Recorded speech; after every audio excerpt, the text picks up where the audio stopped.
नमस्कार, मैं हूं पल्लवी अग्रवाल। आप देख रहे हैं खबर दृष्टिकोण चैनल। खबर में हम बात करेंगे राजधानी लखनऊ की, जहां बाबा साहब भीमराव अंबेडकर वाहिनी के राष्ट्रीय अध्यक्ष अमर चौधरी ने सांसद डिंपल यादव पर मौलाना साजिद रशीदी की अभद्र टिप्पणी की कड़ी निंदा की है। उन्होंने इसे बेहद ही अफसोसजनक और समाज में विभाजन फैलाने वाली बात करार दिया है। अमर चौधरी ने कहा कि डिंपल यादव सिर्फ सिर न ढकने की वजह से ही निशाना बनी, लेकिन इस पर मौलाना को संवेदनशील और मर्यादित भाषा का प्रयोग करना चाहिए था। वहीं मौलाना पर हुए थप्पड़ कांड पर भी अमर चौधरी ने कानून अपने हाथ में लेने को गलत बताया और दोनों ही पक्षों को संयम बरतने की सलाह दी।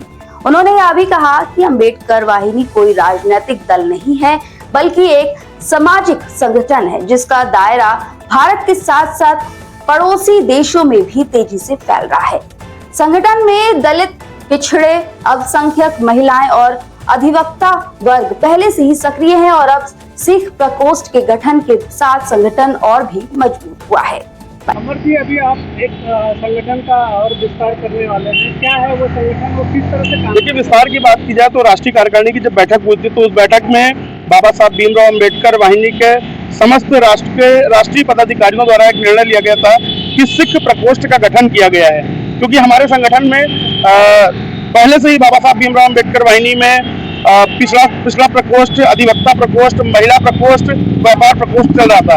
तो वही इस बैठक के दौरान बाबा साहब भीमराव अंबेडकर वाहिनी में सिख प्रकोष्ठ का गठन किया गया और सिख समुदाय के आने से बाबा साहब भीमराव अंबेडकर वाहिनी को एक और मजबूती और नई दिशा मिलेगी।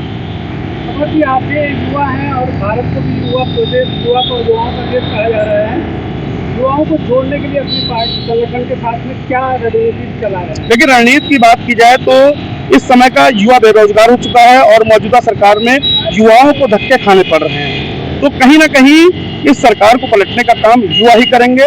और दूसरी बात रही, बाबा साहब भीमराव अंबेडकर वाहिनी में लगभग 22,83,000 लोग हमारे संगठन से जुड़ चुके हैं, जो भारत के साथ ही साथ नेपाल और भूटान में भी बाबा साहब भीमराव अंबेडकर वाहिनी का परचम लहरा रहा है। पहले अखिलेश यादव अपनी पार्टी के सांसदों के साथ में एक मस्जिद में बैठक की थी, उसको लेकर धर्मगुरुओं, मुस्लिम धर्मगुरुओं, बहुत सियासी उलट हुआ, बीजेपी भी उसको बहुत कुछ की। उसको कैसे देखते हैं? ये बिल्कुल सही कहा आपने। जैसा कि सदन के पास जो सदन के अंदर मस्जिद बनी हुई है, उसी में माननीय डिंपल यादव जी और अखिलेश यादव जी और काफ़ी विपक्षी नेतागण वहाँ पर मौजूद थे, जिसमें जो मतलब सर पर पल्लू नहीं था, उसको लेकर जो मौलाना ने बयान दिया है, वो बयान बहुत ही अभद्रतापूर्वक था। अगर वो चाहते तो ये भी कह सकते थे कि डिंपल यादव ने सर पर पल्लू नहीं लिया था, जबकि उन्होंने वीडियो में ये भी बोला है कि वो अपने धर्मों के जब कार्य में जाती हैं तो सर पर पल्लू लेती हैं। लेकिन जो इन्होंने शब्द बोला वो कहीं ना कहीं अशोभनीय था।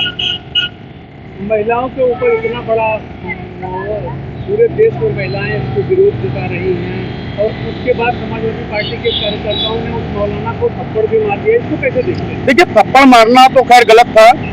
कहीं ना कहीं कानूनी प्रक्रिया की जाती और संविधान के हिसाब से समाजवादी लड़ने का कार्य करते, लेकिन जिन्होंने थप्पड़ मारा वो कहीं ना कहीं गलत है।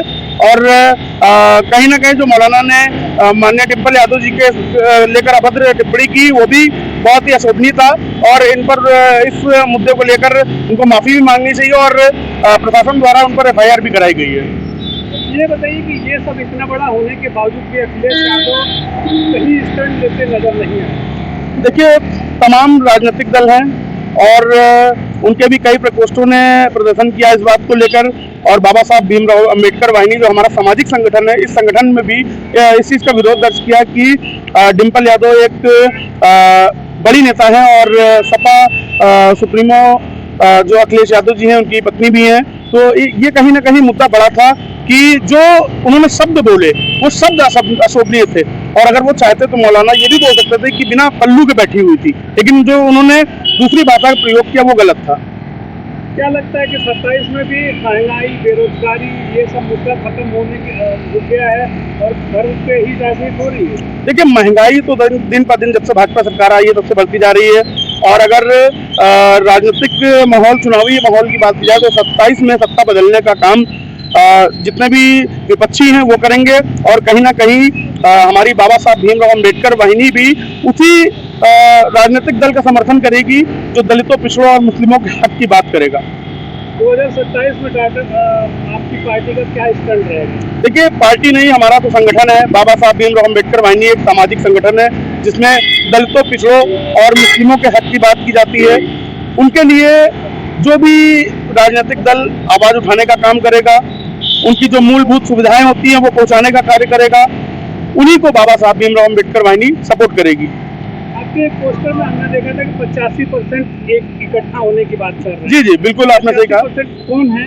देखिए, 85% की बात की जाए तो 85% जो यहाँ का दलित, पिछड़ा, आदिवासी, शोषित, वंचित और मुस्लिम समाज है, जो भारत का मूल निवासी है जिसको कहा जाए, तो उस 85% को हम लोग लेकर साथ चल रहे हैं और 85% को साथ लेकर कहीं ना कहीं भारत में एक बड़ा जनसैलाब के रूप में हमारा संगठन कार्य करेगा और बाबा साहब के मिशन को आगे बढ़ाने का कार्य करेगा। अमर जी, इसी तरह एक योगी जी का बयान आया था कि कटोगे तो कटोगे, उसमें बहुत सियासी घमासान हुआ था, उसको लेके सर क्या है?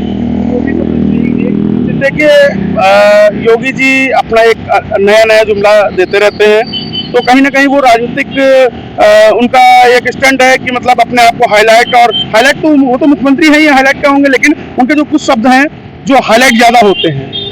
इसके अलावा अमर चौधरी ने कहा कि 2027 के चुनावों में वही दल उनका समर्थन पाएगी जो वंचित, दलित, पिछड़े और युवा समाज की बात करेगा। उनका मानना है कि आज की सबसे बड़ी जरूरत युवा शक्ति को एकजुट करना है, क्योंकि सरकार बदलने का काम अब युवा ही करेंगे। इस खबर में बस इतना ही। ये खबर है लखनऊ से शिव शंकर यादव की और मैं हूँ आपके साथ पल्लवी अग्रहरी। बाकी आगे के ऐसे देश दुनिया की तमाम खबरों को देखने के लिए हमारे चैनल खबर दृष्टिकोण के साथ बने रहे।